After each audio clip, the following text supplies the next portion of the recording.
मेरे सम्मानित प्रिय,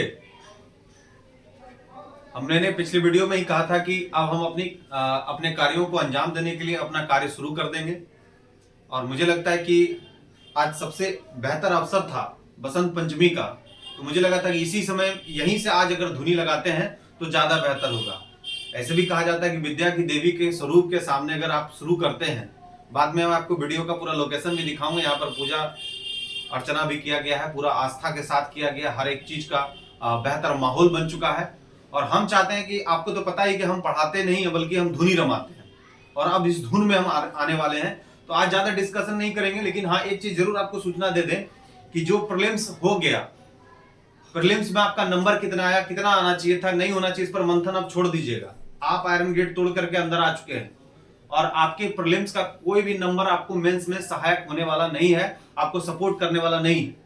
अब आपके पास सिर्फ और सिर्फ एक परीक्षा, मुख्य परीक्षा, तभी तो नाम है उसका मुख्य परीक्षा। पूरा फोकस आपको अपने मुख्य परीक्षा पे करनी होगी, और यही मुख्य परीक्षा आपको नौकरी दिलाएगी, और यही मुख्य परीक्षा आपको नौकरी नहीं दिलाएगी, क्योंकि अब पीटी का स्कोर कोई हेल्प करने नहीं जा रहा है। पीटी एक आयरन गेट है जो आप तोड़ करके अंदर आ गए हैं, बस आप यहां से अपना काम शुरू कर दीजिए। तो जो आप लोग बैठ करके जो ना देखते हैं, कभी कभी चार बच्चा सर जोड़ करके डिस्कशन कर रहा है कि अरे ये क्या हो गया, ये कितना हमको आना चाहिए था, हमको ये इतना नंबर आ गया, वहां 2 नंबर कट गया, ये नेगेटिव नहीं होना चाहिए, पॉजिटिव होना चाहिए। ये सब मंथन छोड़ दो, ये सब मंथन अपने दिमाग से एकदम हटा दीजिए। आ जाइए जगह पर, काम शुरू कीजिए। काम की शुरुआत के लिए कोई डेट फिक्स मत करिए कि अभी सोमवार से हम कर लेंगे, घर जाते हैं तो वहां से कर लेंगे, वहां से घर से एक बार मिल के आ जाते हैं, एक बार पूजा कर लेते हैं, शुरू कर लें, शुरू कर दीजिए। वक्त आपका इंतजार नहीं करेगा, आपको इंतजार करना पड़ेगा वक्त का, और फिर वो वक्त जब मिलेगा तो वो वक्त आगे बढ़ जाएगा।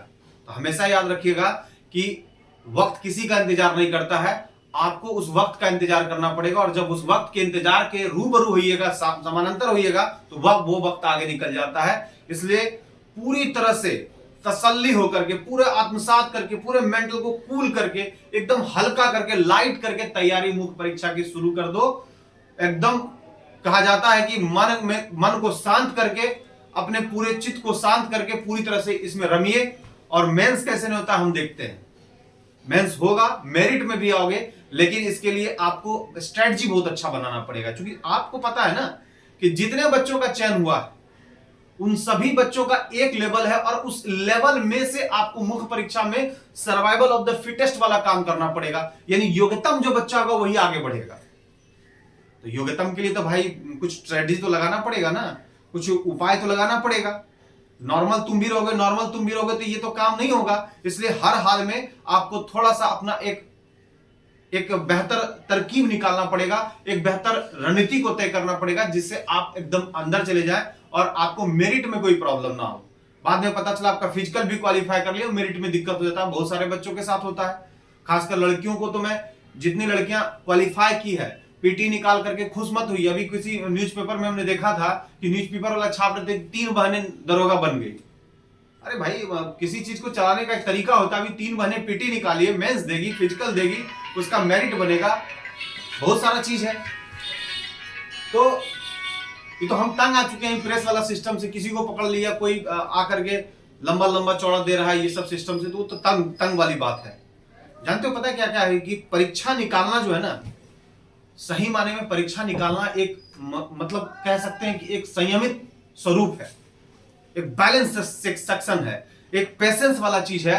जब तक आप उसमें पेशेंस नहीं होगा, जब तक बैलेंस मेंटल लेवल नहीं होगा, जब तक टारगेट एकदम सीधा सीधा नहीं दिखेगा, उस टारगेट को अचीव करने के लिए आप चारों तरफ के वातावरण को जब तक शांत नहीं कर लीजिएगा, तब तक आपके समझ आपका अंतिम परिणाम आपके सामने नहीं आएगा। इसलिए हर हाल में अगर टारगेट सामने है तो सिर्फ उस टारगेट को देखते रहो, लगातार देखते रहो, और पत्थर कहीं से फेंकोगे उसी में जाके लगता है। टारगेट अचूक अगर करना है, अचूक निशाना लगाना है, तो टारगेट से ध्यान भटकना नहीं चाहिए। जरा सा ध्यान इधर उधर जाएगा। हमारे यहाँ एक बहुत अच्छा कहावत है, हम बोलना नहीं चाहते हैं डिजिटल प्लेटफॉर्म पे, लेकिन कभी कभी क्लास में बोलते भी हैं कि ट्रैक्टर के पीछे में बड़ा अच्छा एक लिखा रहता है, लटकले ते गल्ले बेटा। देखते होंगे लिखा रहता है। क्योंकि गांव में क्या होता है कि ट्रैक्टर जैसे बालू वाला पार हुआ ना, तो जो गांव के बच्चे उनको दौड़ करके पीछे उस पर चढ़ जाते हैं। और ट्रैक्टर वाला भी इतना बदमाश होता है कि जैसे बच्चे उस पर चढ़ते हैं उस ट्रैक्टर को तेज कर लेता है और 5-6 किलोमीटर पर जाकर के थोड़ा स्लो किया। बताइए वहां से लौट करके कितना टाइम लगेगा उसको। तो उसके पीछे में लिखा रहता है, लिख देता है, पहले से सूचना रहती है कि लटक लेते गल्ले बेटा।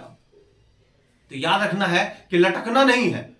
अगर एक बार मेहनत करके फुल एंड फाइनल कर देना है तो पूरा लगाइए एफर्ट और एफर्ट लगा के अंदर जाइए। चलिए हम ये सब बात आपसे करते रहेंगे और ये बहुत आवश्यक है अभी के एग्जाम के दौर में। हम मेंस की तैयारी का सबसे पहला, हम अगर मुझे कहा जाए कि आप पहला अप्रोच किसको कहते हैं, यानी फर्स्ट सेक्शन किसको मानते हैं, तो देख बाबू, पार्ट ए में हम मानते हैं पहला हिस्ट्री, दूसरा पॉलिटी और तीसरा सेक्शन हम देते हैं ज्योग्राफी को।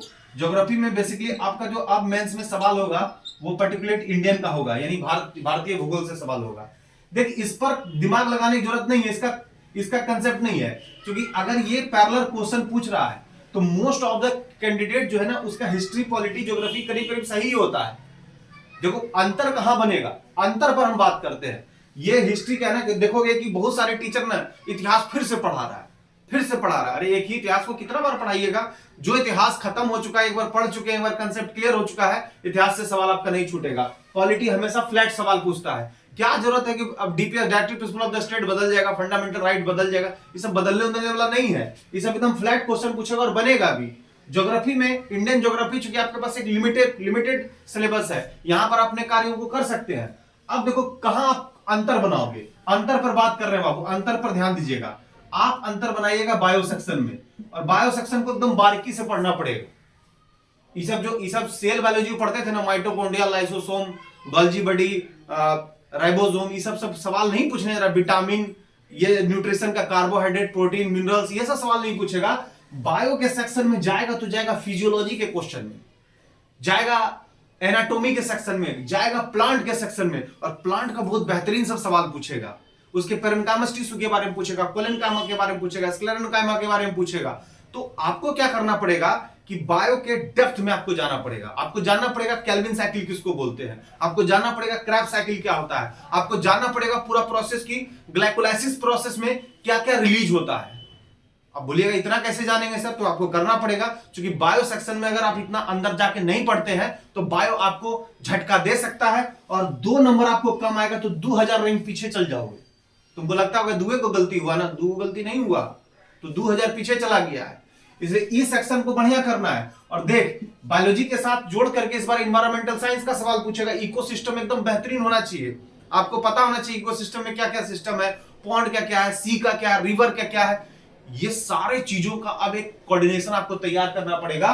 तो मेरे ख्याल से अगर हमें पूछिए ना कि अगर हम सही माने में बेहतर रिजल्ट को कंट्रोल एंड कोऑर्डिनेट करना चाह रहे हैं तो हम पहला जगह किसको दें, फर्स्ट जो सिचुएशन किसको ले, तो पहला आपका है दैट इज द बायोलॉजी, और बायोलॉजी को सबसे ज्यादा कंसंट्रेट कीजिए।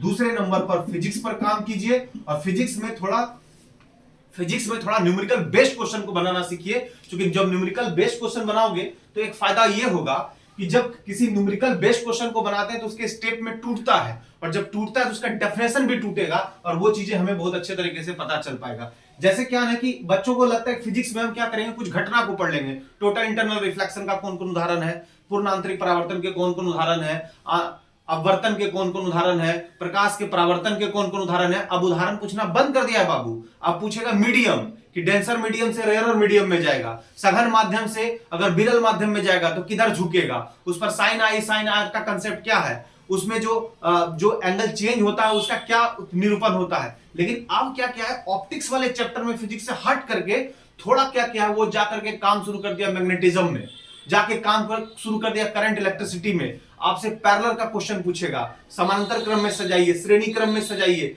ऐसा आपसे सवाल पूछेगा, उष्मा का सवाल आपसे पूछेगा। तो आप देखिए, आप चूंकि पीटी पास किए तो आपके पास लेवल है, आप सोचिएगा बच्चा की तरह पढ़े H बराबर I, इस पर ऐसे नहीं पढ़ाने वाले हैं। और आपको पता है कि हमारा जब हम जैसे दरोगा का बात होता है ना, मेंस का बात होता है, हम बहुत स्पीड में होते हैं, और हमारा यही तरीका है। और हम यहाँ पर आपका टाइम पास करने नहीं आए, क्योंकि इतने कम संसाधन को हम ले करके आप तक मुखातिब हो रहे हैं, और हम लगातार मेहनत कर रहे हैं। अब इस बात का पता चलता है कि हमारे पास जो कुछ भी संसाधन है उसमें जितना भी हमको समय मिलेगा वो अच्छे अच्छे चीजों को आप तक पहुंचाएंगे। और नहीं पहुंचा पाएंगे ना, तो हमें इस बात का दुख होगा कि काश ये पढ़ा दिए होते तो ये सवाल आपका आ जाता।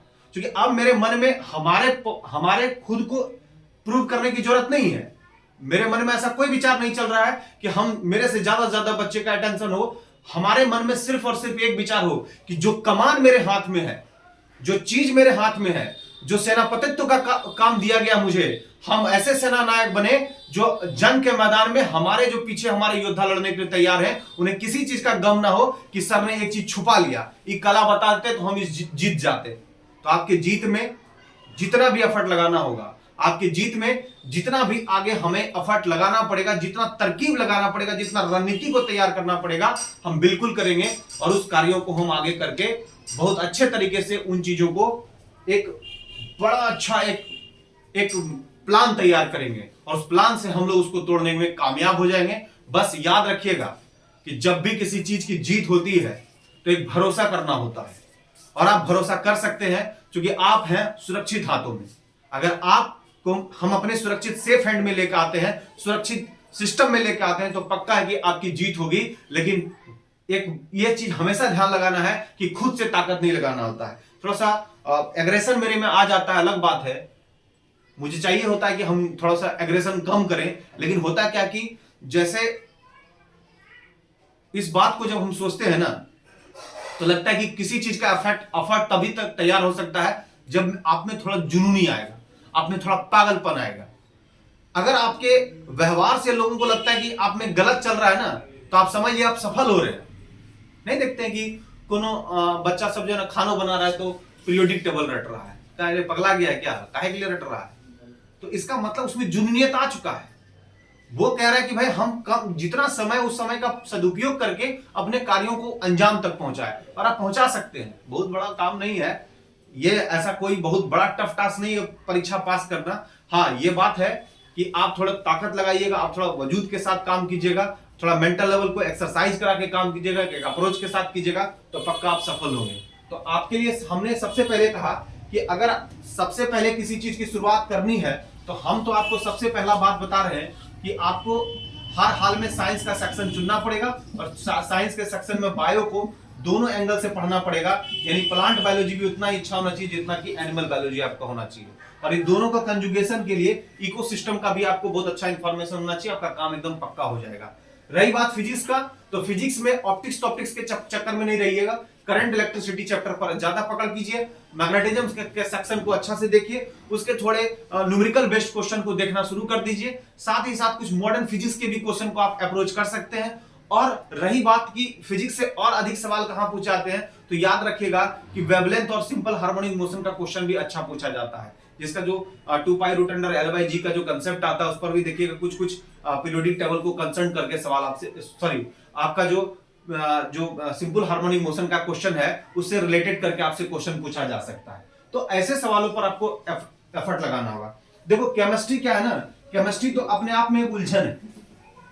इसलिए है कि आजकल क्या कर रहा है कि केमिस्ट्री जो है रिएक्शनरी क्वेश्चन को पूछ रहा है, रिएक्शन वाले क्वेश्चन को पूछ रहा है। तो अब इसको क्या करना है कि लोगों को लगता है कि एटॉमिक स्ट्रक्चर, केमिकल बॉन्डिंग या फिर मोल कंसेप्ट को थोड़ा अच्छा से पढ़ लेंगे तो हमारा काम हो जाएगा। नहीं, अब आपको क्या करना पड़ेगा, कुछ रिएक्शन, और जो पॉपुलर रिएक्शन है और जो जिसका इंडस्ट्रियल बिहेवियर है, जिसका मतलब उद्योग में काफी नाम होता है, उन चीजों के ऊपर आपको अप्रोच करना है। तो आपको साइंस बहुत अच्छा से कर लेना पड़ेगा बाबू। और रहा बात पॉलिटी, हिस्ट्री, ज्योग्राफी, इकोनॉमिक्स, ये सब का क्वेश्चन तो एकदम फ्लैट है।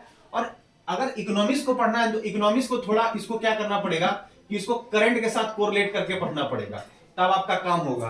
क्योंकि देखिए मेंस में ऐसे सिलेबस में करंट नहीं है, लेकिन इकोनॉमिकल करंट का क्वेश्चन वो पूछ सकता है। देखिए ईएसआई के मेंस में भी तो करंट का क्वेश्चन पूछा ही है, तो आप ये उसको एकदम दरकिनार करके भी नहीं चल सकते हैं। क्योंकि ऐसा अफसोस ना हो कि हम मेंस में अगर थोड़ा करंट पढ़ लेते तो अच्छा हो जाता, तो हल्का फुल्का पढ़ के जाना, उस पर ज्यादा फोकस नहीं करना है।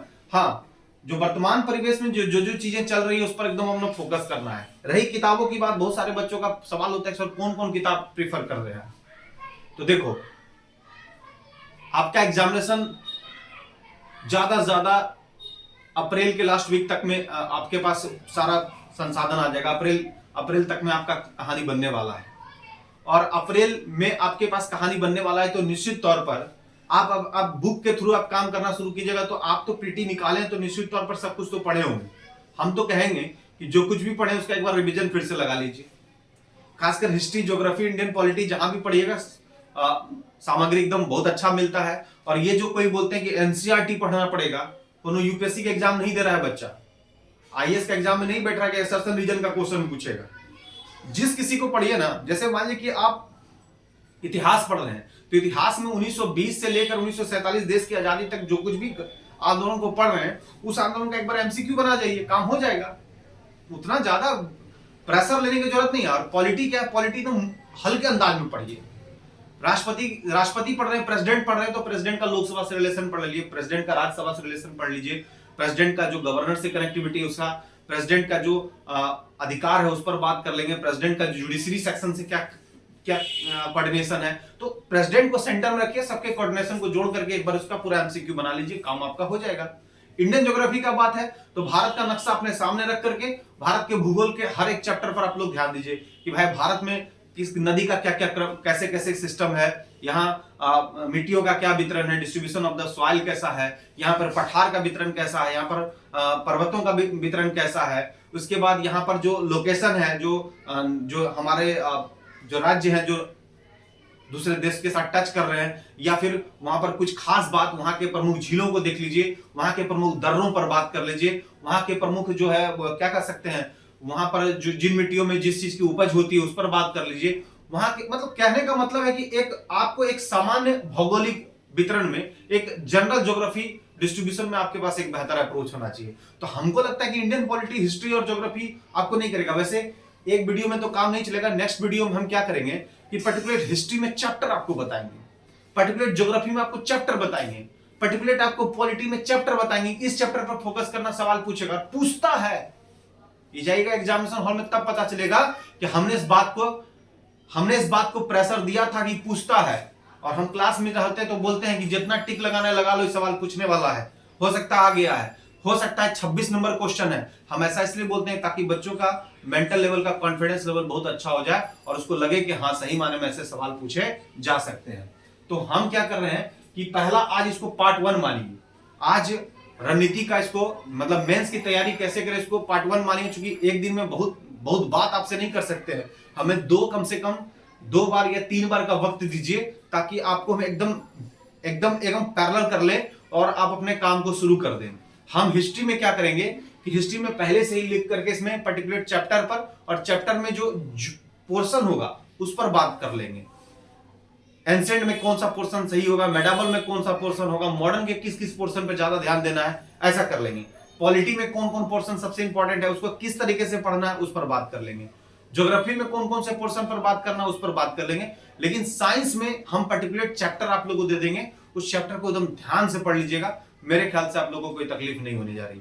तो किताब के चक्कर में नहीं पढ़िए, जो रिसोर्स मिलता है कोई गलत किताब तो छापता नहीं है। याद रखिएगा, आज तक जो भी किताब छापता है ना वो 10 तरीके से उसका प्रूफ रीडिंग कराता है। ये अलग बात है कि लोग फिर भी गलती हो जाती है, तो गलती तो मिस्टेक होना तो ये तो मनुष्य के जीवन का एक पार्ट। हम गलती ना करें, आप गलती ना करें। आज जिन बच्चों का पीटी नहीं हुआ उसका ये थोड़ी है कि वो कम पढ़ा था। आज किसी न किसी गलती की वजह से उसका नहीं हुआ, 2-4 क्वेश्चन उसने ज्यादा गलत कर दिया। तो ये हम मनुष्यों का ये हमेशा से रहा है कि हम गलती करते हैं। गलती 2 ही लोग नहीं कर सकते, एक भगवान होता है, एक राक्षस। ये सब गलती नहीं करता है तो उसको सब कुछ पहले का पीछे का सब कुछ पता होता है। और अगर भगवान को भी मानव रूपी में ला दीजिएगा, श्री राम को मानव रूपी में ला दिए तो वो भी गलती किए थे। यानी भगवान का भी अगर रूपांतरण मनुष्य में कर दीजिएगा तो गलती होगा, और मनुष्य है तो गलती तो होना ही है। तो गलती के चक्कर में नहीं, पीछे के बात पर को अपने आप को बोझिल करने की जरूरत नहीं है। बस अपने काम को लाइट अंदाज में, खुले अंदाज में, एकदम बेहतर अंदाज में शुरू कीजिए और आपका काम हो जाएगा। हम दूसरे यानी ये वीडियो को अब छोड़ देते हैं क्योंकि इस बार हमको ज्यादा, उस बार हम ये सब बात नहीं करेंगे। उस बार सीधे चैप्टर पे बात करेंगे और चैप्टर का डिटेल देंगे, चैप्टर पे बात करेंगे, चैप्टर का डिटेल देंगे, पूरे पर्टिकुलर चीजों पर बात करेंगे। अगर दूसरे में कंप्लीट होता है तो ठीक है, नहीं तो 3, लेकिन 3 देकर के आपको पूरी तरह से एडजस्ट कर देंगे। और जहां तक किताबों का क्वेरी है ना, तो ये सवाल पूछना बंद कर दीजिए कि कौन सा किताब पढ़े। जो आएगा ना, जो इस बोर्ड पर आता है उसको सबको लगता है कि एनसीईआरटी बहुत अच्छा से पढ़िए, एनसीईआरटी बहुत अच्छा से पढ़िए। अरे एनसीईआरटी तो पढ़ के क्या होगा, एनसीईआरटी बहुत अच्छा से पढ़िए, अप्रैल में एग्जाम है, एनसीईआरटी अच्छा से पढ़िए, उसको पढ़ने के चक्कर में पता चला इतिहास से खत्म नहीं हो पाया, तब तक संविधान का क्वेश्चन पूछ दिया। अब क्या है ना, आपको हम चैप्टर बताएंगे, उस चैप्टर का बनाइएगा हेडलाइन, उस चैप्टर का पहले कंसेप्ट डेवलप कीजिएगा, कंसेप्ट दे करके लास्ट में किसी बच्चे के साथ या किसी और के साथ डिस्कशन में शामिल कीजिएगा, और बाद में उस चैप्टर का एमसीक्यू बना जाइएगा। एक बार कंसेप्ट, एक बार डिस्कशन और बाद में एमसीक्यू, आपका काम हो जाएगा। यही तो है, कंसेप्ट डेवलप कीजिए, डिस्कशन कीजिए और ऑब्जेक्टिव बनाइए, और ऑब्जेक्टिव बनाइएगा तो आपका ऑब्जेक्टिव फुलफिल हो जाएगा। जिस उद्देश्य की आप तैयारी कर रहे हैं, जिस उद्देश्य के तहत आप तैयारी कर रहे हैं, वो आपका काम हो जाएगा। बस हम चाहते हैं कि आप जो है ना एकदम खांटी अंदाज में तैयारी करें, कोई तिकड़मी उकड़मी का यूज मत कीजिएगा। बहुत लोग होता है कि बहुत संसाधन के सिस्टम में रह जाता है, एकदम पूरा आएगा, हाथ पैर धो गए, हाथ धो करके पूरा कपड़ा पहन करके बोरोलिन लगा के तब पढ़ने बैठेगा, 2-1 घंटा में सो जाएगा। जब जिस अवस्था में शुरू हो जाइए, जब जहां पे हम वहीं शुरू हो जाइए, किसी चीज का लिमिटेशन तय मत कीजिए और ये काम कीजिएगा तो आपका हो जाएगा। चलिए नेक्स्ट वीडियो से मिलते हैं। जय हिंद, जय भारत, भारत माता की जय।